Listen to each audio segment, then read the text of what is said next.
Okay. Hi, Lara. How's it going? Hi, Izzy. I'm good. How are you?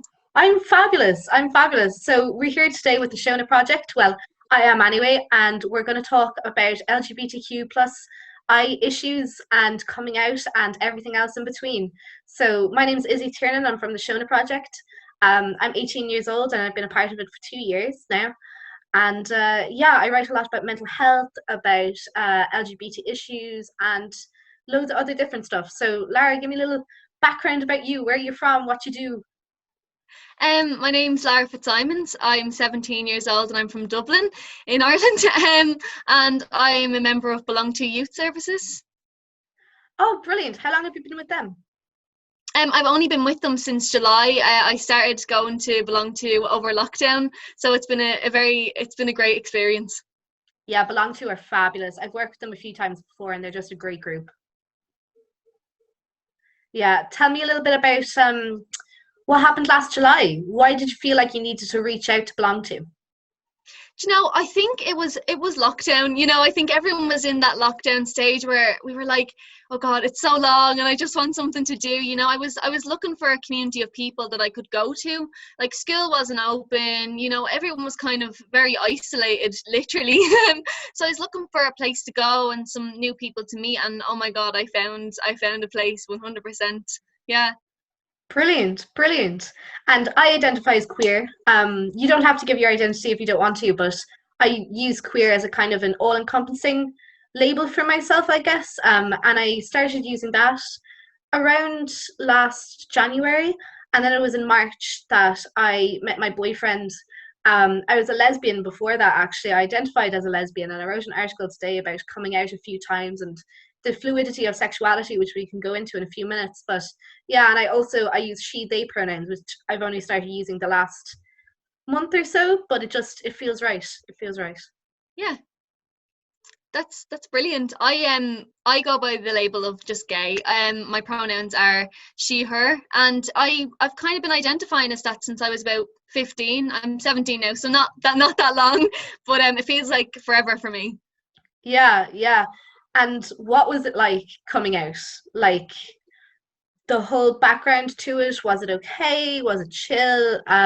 Who reacted well and who didn't? Because that's a big step to take, to go from like straight to gay, which I'm guessing you did, or Yeah, I mean, I had a completely mixed bag of reactions. I think that's a shared experience with a lot of people.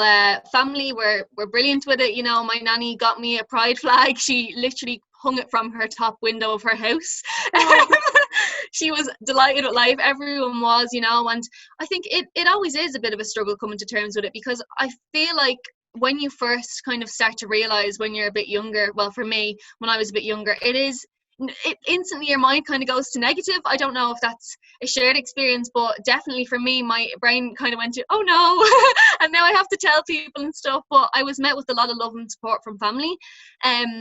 But unfortunately, I did again have a mixed bag of reactions. I lost a lot of friends, like a lot of best friends, and I think that's kind of something that you have to grow and learn from. It's, of course, it's a horrible thing to happen. It's a horrible thing, but you will find your people, and I definitely did. And the important thing is to just try and find your own mold. You don't need to fit into anyone else's mold. You know what I mean? yeah, no, definitely. I really get you. And I say belong to has been brilliant for that. Yeah, definitely. They've been absolutely fantastic. I didn't think a space could be that warming and like inviting. I didn't think a space like that existed. It's a space you can only kind of really dream of, to be honest.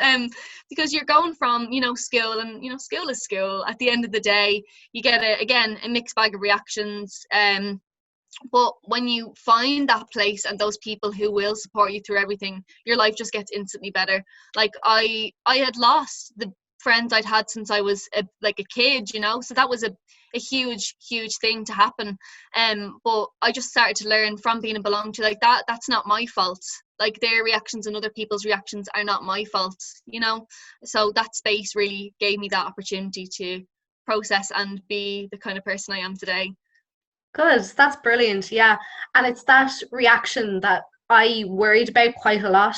Like, I came out first when I was 12 as bisexual, stayed with bisexual for a few years, went to lesbian for 2 years, and then I kind of realized it was pigeonholing myself nearly Yeah. into something that I didn't feel suited me anymore. At the time, it felt so right.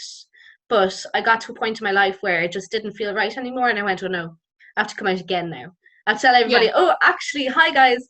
And I was so scared of being perceived as like a faker or as, I don't know, like a poser or something, or a fake gay, or I'm after being cured, all of that. But yeah, no, I got really good reactions now.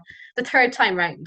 The first time round, there was a few kind of like, oh, do you really know?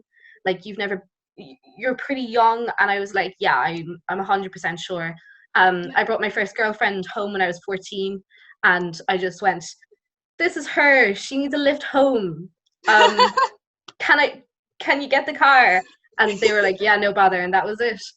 So yeah, no, my parents have been always really supportive. My friends as well, especially, like they've just been brilliant. I've been very lucky that I've been a part of different LGBTI groups. In Waterford, we have Chill Out, which is such a lovely space. It's very like Belong To, the work with Belong To as well, and it's just brilliant. I'm with an LGBTI youth forum for the Department for Child and Youth Affairs at the moment, and that is just wonderful. Like it's such a great opportunity to make change with young people who come from like similar backgrounds.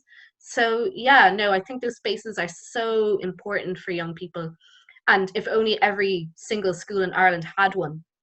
Yeah, agreed completely. They're just so important, and you don't even realize you need them until you go, you know. I put it off going for years because I was like, oh, but like it's fine, and like I was so scared to go. But once you take that leap to go, it honestly, your life just really does improve, and it shows that you're completely valid and there are people like you out there. Yeah. Yeah, because it's really a community. Like it's such a community. Even on the smallest of little things that you're able to bond with people over. That's why I love Pride. I missed it so much this year. Like there's people from all different nationalities and creeds and genders, but you all have this one little thing in common, and you're able to just come along and party about it for the whole day. Like it's just Yeah. wonderful. Yeah, and having the little safe spaces as well. And trying to create a safe space in everyday life. Like I have my pronouns up now on my name for Zoom. And that's just a little step I take to try and make, spaces more inclusive wherever I go, putting pronouns in bios and Yeah. writing about sexuality and stuff like that.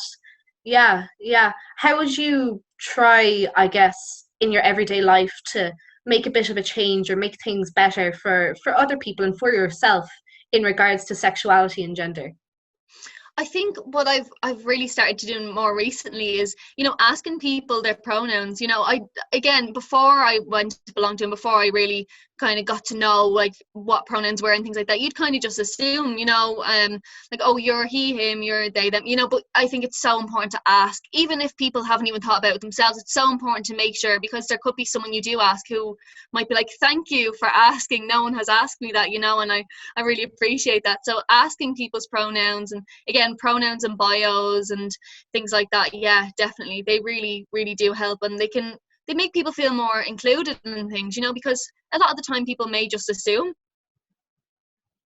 So I think that's really really important, like you said. Yeah, definitely, definitely. And do you find like that school is an inclusive environment? Like earlier on, you were like, school is school, but it's such a major place for growth and change, and we spend most of our lives, most of our teenage lives in there anyway. So how was your experience with kind of school and coming out? I think school, it honestly does depend. Personally now, I think skill, again, it can depend day to day and things like that. It's all right, but I think skills, definitely there is definite space for improvement all across the board with skills, especially with LGBTQ plus education and skills.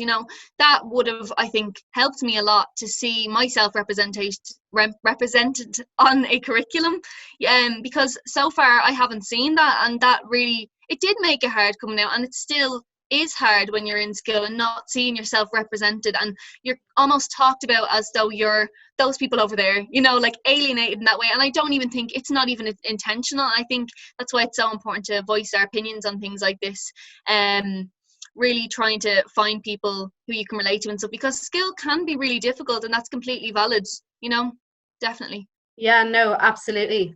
And that actually reminds me of an experience I had. We had sex ed in fourth year in my school because I did TY. And I did a 6 weeks sex education course.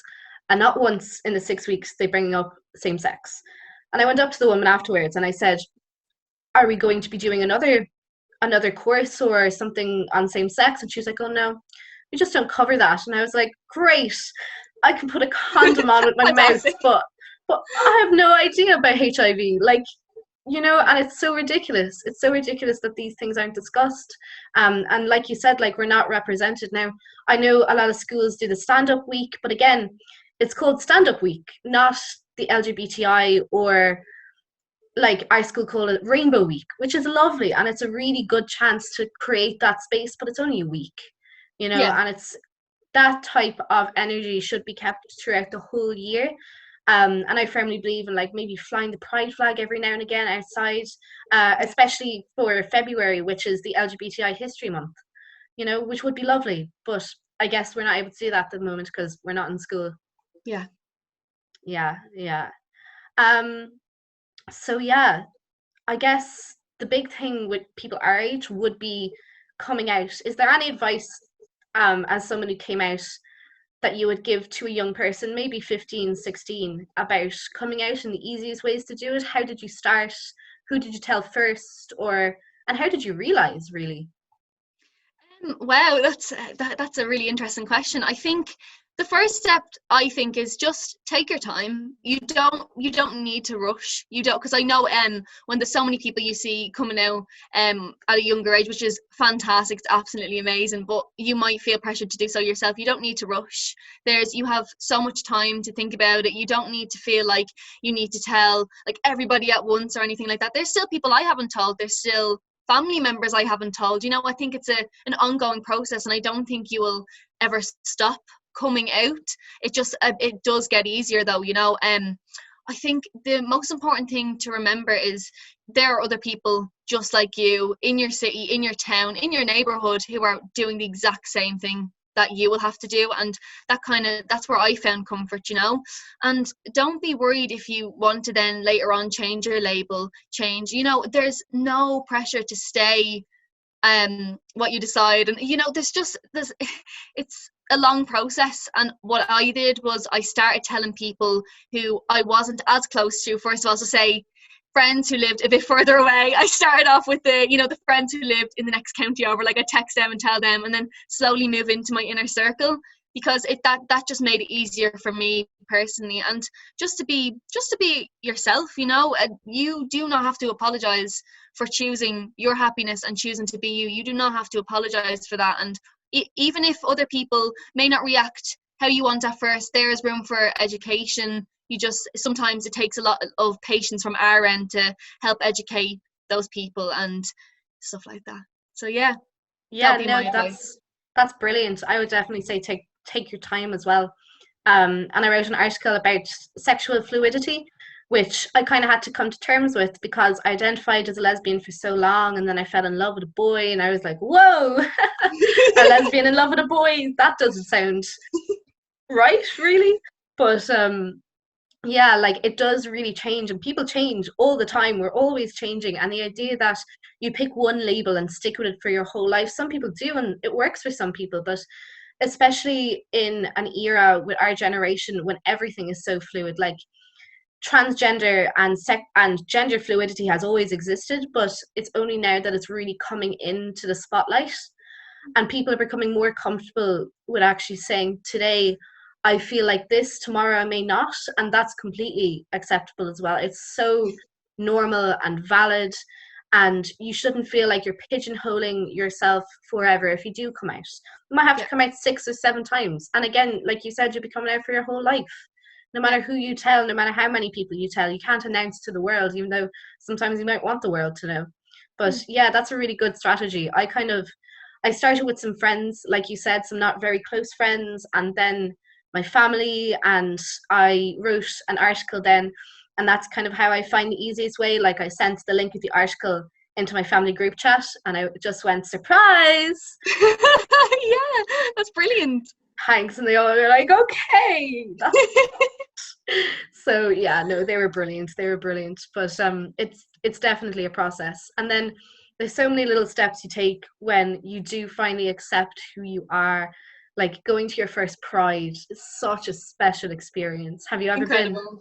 I have. I went, I think 2 years ago was my first Pride that I went to, and it was insane. It was incredible. And I was with my group of friends, and we just had the absolute best time. And it was just so loving. You see it on TV and you see the pictures online and stuff, but when you're there, there's no place I'd rather be. It's my favorite place in the world is Pride. And I just cannot wait for it to start again, because it's incredible. It's absolutely amazing. Yeah, they do some job, and that energy, like I said again, should be kept for the whole year. It really should. It That should. acceptance and inclusivity should be kept for the whole year. But yeah, I do miss it now. I do. Um, how do you see yourself going forward? I guess in terms of your sexuality and discovering who you are. Is there anything else you'd like want to discover about yourself or feel like you haven't really touched on yet, or are you very comfortable in yourself and just happy to go, yeah, this is where I'm at right now, and whatever happens? Yeah, I think right now I'm pretty comfortable in myself, and I think as long as I've always said to myself, just be yourself. Just, I know it's such a simple phrase. It's like something your mom tells you when you're younger, just when you're going into school, just be yourself, but it's so true. Like, you just have to, like, listen to yourself and listen to how you feel. Like, right now I'm very comfortable in myself, and I take it day by day, and I think that is a long process to come to terms with. So you have to, once you realize that, you have to go with it. Like, own yourself, like, go with yourself and just be yourself. There's only one of you, and that's something I live by. You shouldn't try and live by a mold someone else makes for you, or someone telling you should do this, you should wear this, you should be this. You shouldn't be anything except yourself. And whatever that may be, that's completely valid, and that's something I go by all the time. Yeah.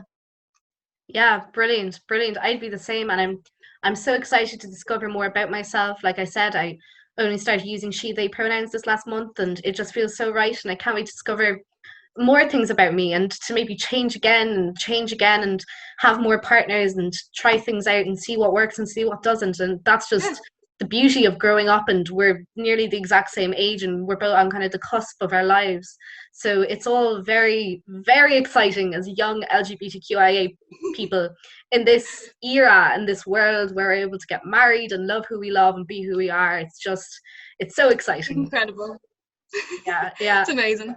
It's brilliant. Lara, it has been absolutely lovely talking to you. Thank you so much for everything. I loved hearing your insight and your journey, and hopefully talk to you again. Thank you so much, Izzy, for having me. It's been incredible.